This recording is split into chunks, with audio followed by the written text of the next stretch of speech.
Hey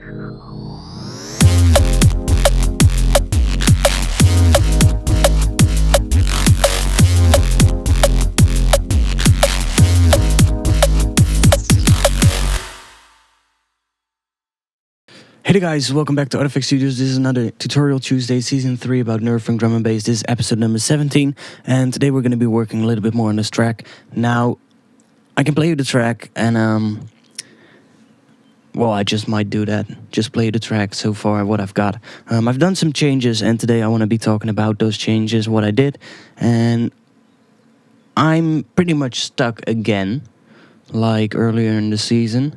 I don't know, this track... Everything is coming out pretty nicely, but I'm having quite some problems working with the bass and getting the bass right. You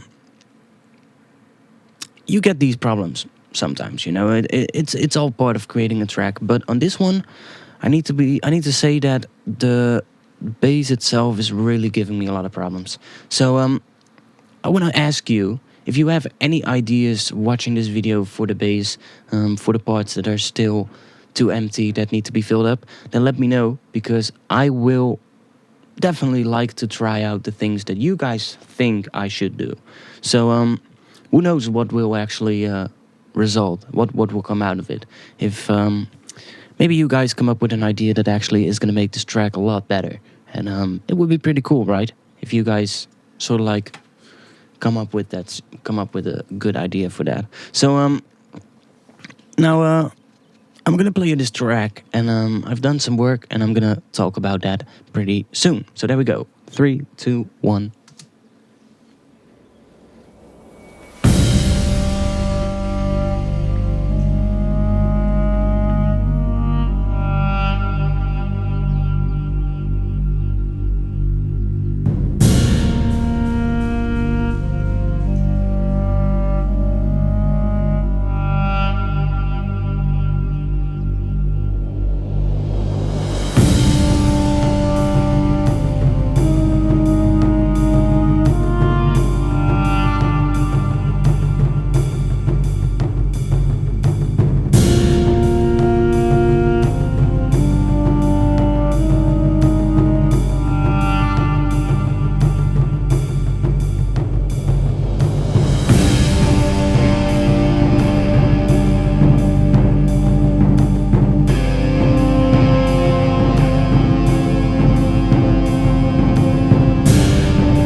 This is the beginning.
beginning.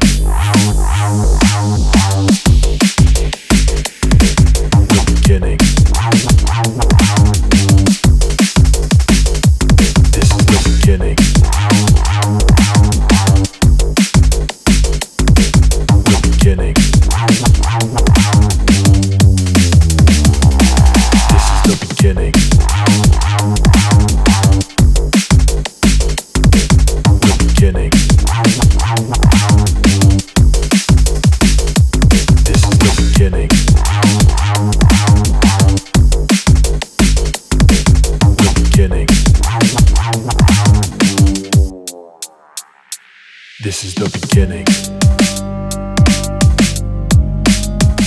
So that's about what I have right now. Started to work on the breakdown, which is what you're hearing right now. Since I'm stuck, I could actually just try and work on this, but I did that for the past few hours, and nothing really came out of it. So I'll just briefly run you through the things that I added since last week. You can see there's a synth group right now.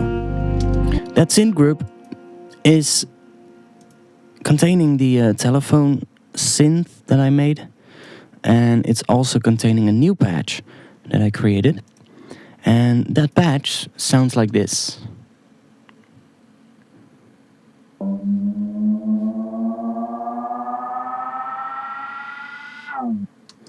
So that's the same movement as the main bass that kicks in right at the start of the drop.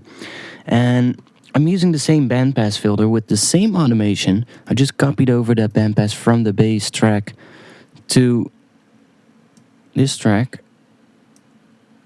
And there we have the automation. You can see if I bring up the bass right here, that's the same automation as we have on the synth. As you can see, it's the same stuff going on. I'm using that synth to sort of like make the main bass a little bit fuller.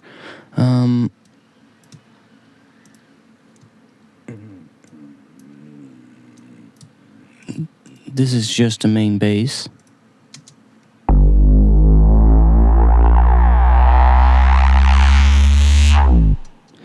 And this is the bass with that added layer.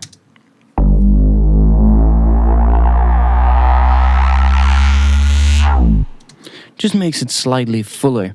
Now, what have I done? I have created a patch in Serum, bandpass filtered it with some automation on the filter cutoff, and I'm high passing this at around slightly above 100 Hz just to get rid of all the lows and subs. And the patch itself in Serum is I took 2 of my own wavetables. Now, the wavetables you're gonna pick for this don't really matter. It's just a matter of finding something that sounds good. So just browse through the wavetables that you already have until you find something that you like. The biggest thing about it is that I've actually used a lot of detuning to make this sound really wide. So I have 8 voices on the first oscillator and 2 voices on the second one. Both are set to detuning of 0.25, which is quite a lot actually. I'm then running that through a low-pass filter, which is not really adding any filtering, any low passing. It's just adding a lot of that drive knob to sort of like saturate the sound and make it a little bit louder. And those two together actually make the main bass a little bit fuller. So again, this is without.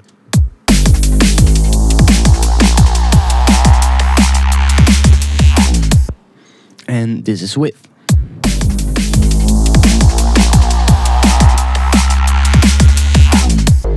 Just adds a slightly higher layer. Now I might want to add some reverb to this. Check out how that sounds.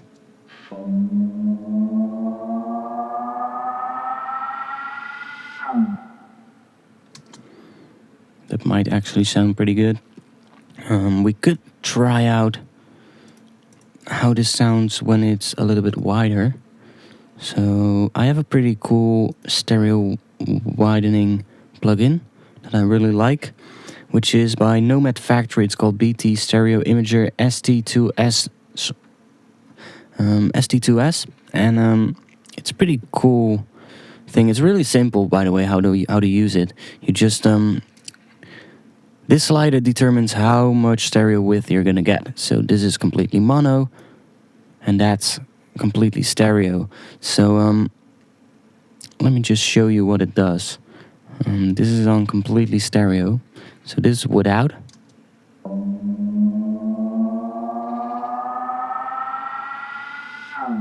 And this is with.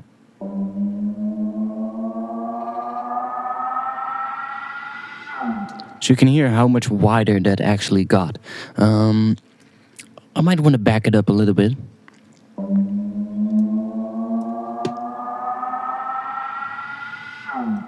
And we can bring up the output level a little bit if I want.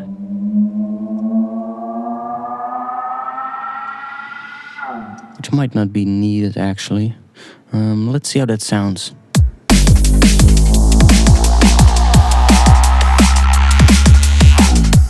The great thing about this is now that you hear that synth a little bit better when it is layered with the bass.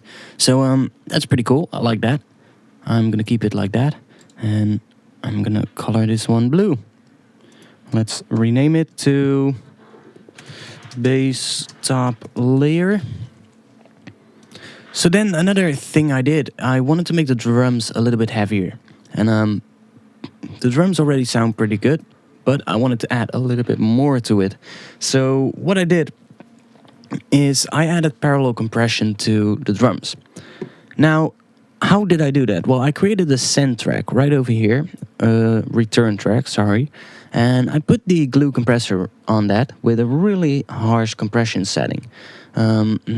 Lowest attack possible, lowest release possible, threshold is down pretty much all the way, and then I'm bringing the makeup gain up quite a lot. So what that's gonna do, it's totally gonna squash the sound. Now, because we don't have any attack and release, the compressor will, basically, it will respond immediately when the sound goes over the threshold. So it starts compressing as soon as anything goes over the threshold. And that means we're gonna lose our transients. And normally you don't want to do that on drums. You want to keep and preserve your transients because the transients actually give your drums a lot of impact. But sometimes you want to fill out your drums, and you can do that using parallel compression. So I've done that right here. And just the parallel compression itself, without the EQ, actually sounds like this.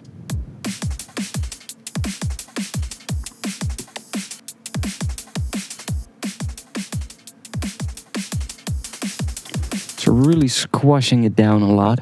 I could bring this down even further.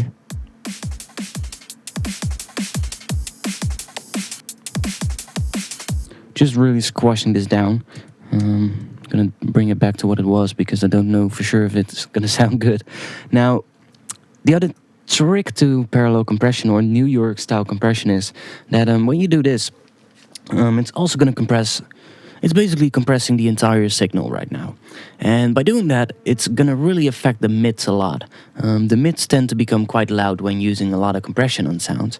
And that's usually because there's the most amount of content, the most amount of frequency content is usually in the mid region.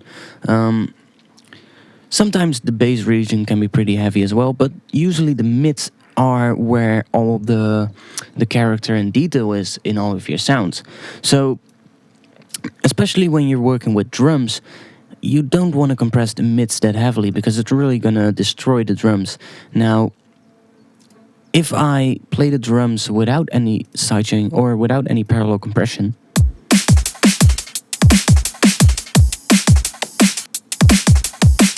and then add in that parallel compression,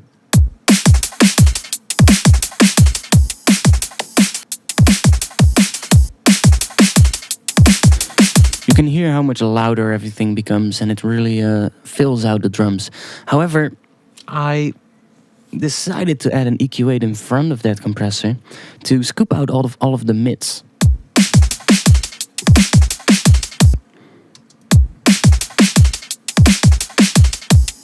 And what that's gonna do is it turns this into this.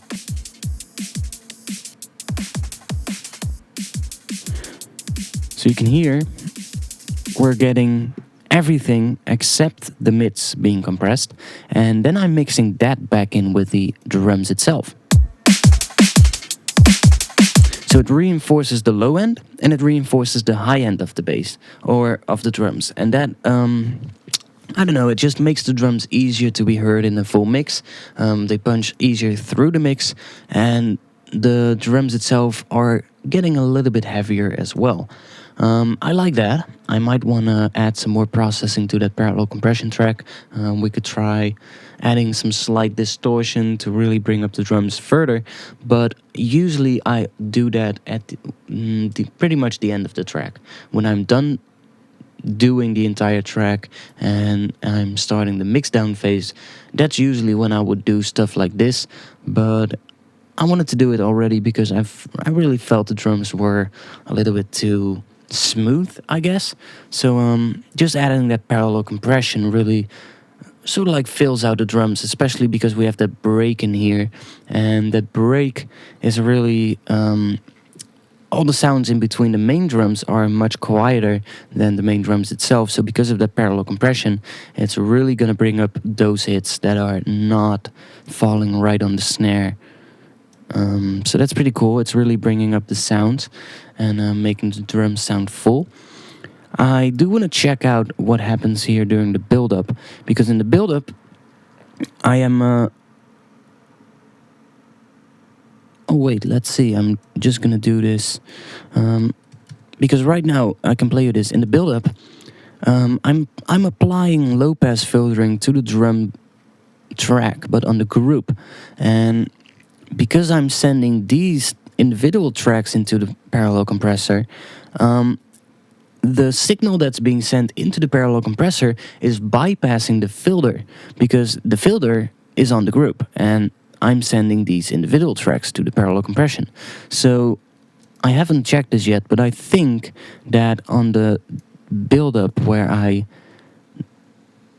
have that low-pass filter going on, as you can hear,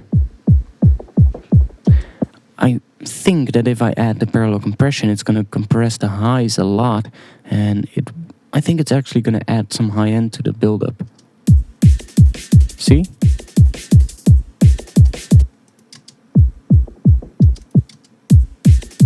I don't want that, so because I'm using the same values for all of these tracks, I can simply put in that same value, but then right here, and see what that does. So now we actually still have the low-pass filtering, and now it's actually sending the drum signal with the low-pass filtering to the parallel compressor, and that makes it sound a little bit better.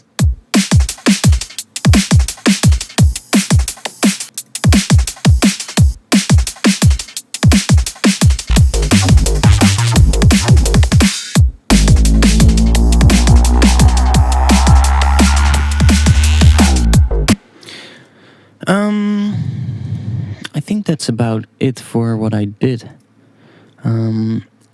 Obviously, I also worked quite a lot on the bass,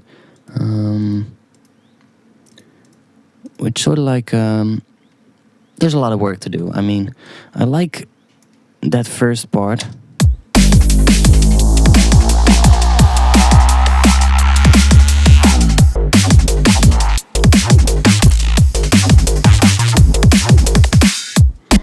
I'm sort of like in a sort of like a dilemma. I really don't know if I like this part. It sounds good, but I don't know. It's sort of like it doesn't really flow too well yet.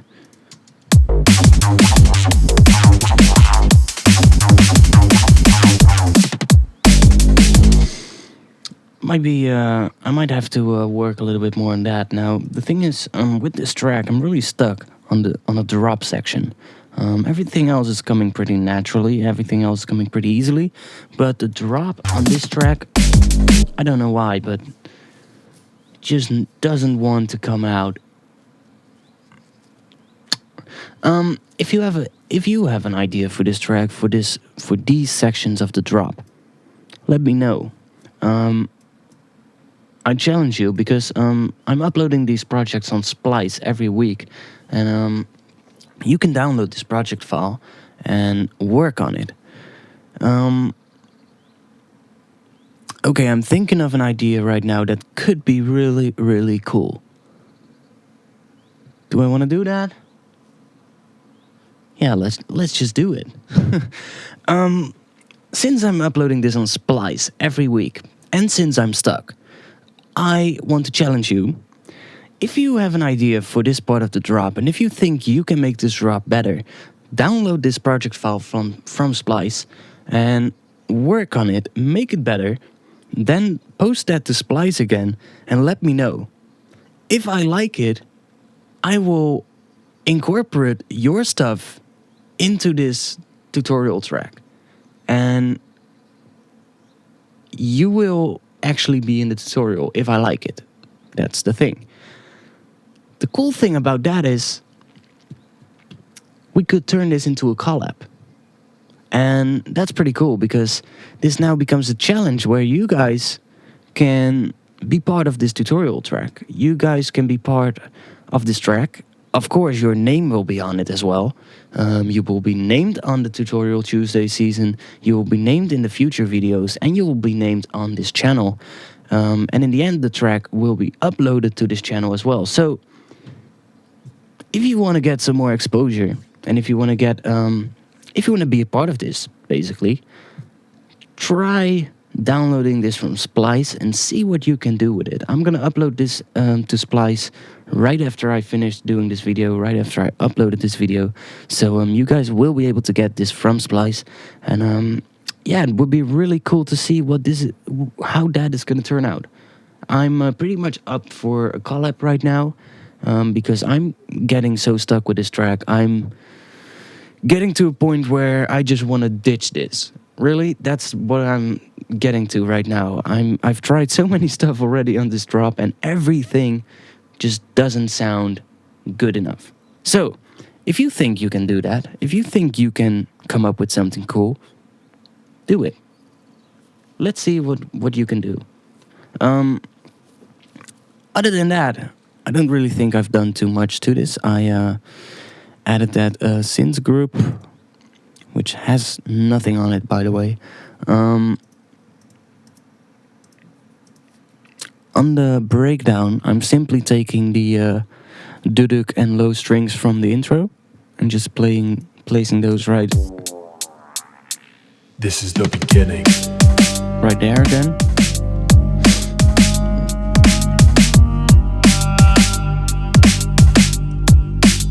I think that sounds pretty good. We could try sending the bass to the parallel compressor.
Okay, that's it for this week's video. I could go on with this, but I don't really think it's gonna be that good. I don't think I'm gonna do much good today if I'm just gonna work on this like I'm doing right now.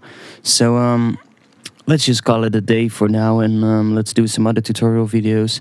And meanwhile, try to come up with something cool, and maybe you guys will come up with something cool. So yeah, let me know if you do something on this track, if you download this from Splice, and if you work on it, and if you think you've created something that might spark my interest. Let me know. Don't be afraid to send your stuff, even if you might not really like it that much. You know, the fact that maybe you don't like it, but maybe I like it. So just let me know when you do something with it. I'll look at it and I'll try to see what I think from it. And I might just give some people a shout out who send in something. Even if you're not going to be the one who ends up in the final tune, I might as well just give you a shout out and just let everybody hear what you've done, and maybe tell everybody why I like it or why I don't like it, which is good because you can then learn from that and use that to make better music in the future. Now, I think if we can pull this off, we can turn this into a really cool track, and it could be really cool to sort of like try this out, try and turn this into a collab. I haven't done a collab in a while, so it would be pretty cool to see how this would turn out. Yeah, if you like this video, then subscribe to this channel. I'm doing quite a lot of videos, and there's a lot more coming pretty soon. I'm working on a couple of packs for Serum. I'm working on a lot of new tutorials, and I'm also going to be going away pretty soon. Next month, I'm going to make a small little trip to France again, so I'm not going to be here for about a week. So I'll have to make some videos before I go away and upload those already, so they will be automatically published while I'm in France, so that you guys still have a tutorial video when I'm not here. I'm gonna be going there just to shoot some photographs. Like I've done last year. I'm just gonna go back and see how everything looks right now. Going at a slightly different time of the year, so it might actually be pretty cool. I know there's an abandoned building right there where I was last year. I tried getting in, but I didn't have a flashlight. It was pretty dark inside the house, so I really couldn't go in and shoot photographs. But this time I'm gonna take a lot more stuff, so I'm pretty much gonna be able to go in there. So I'm gonna try to do some urban exploring in France. That would be pretty cool. And other than that, yeah, I just hope you like this video, and I'll hope to see you back soon. If you want to see my photographs, by the way, I'm gonna put a couple of photographs right now in the screen. I've shot a lot in the last week, and if you want to see those photographs, you can come to my new Facebook page, which is facebook.com/ARTFX photography. I'm going to put a link in the description below this video. And there you can actually see all my urban exploring photographs. I'm shooting quite a lot. We're planning out a lot of trips. Most of the trips are going to be to Belgium, but I found some pretty interesting locations to go to and to photograph. So yeah, if you're interested in seeing those, then come to my Facebook, leave a comment, like the page, and that helps me to get the photographs out into the wide world, which is pretty cool. So yeah, I hope to see you back soon. Peace.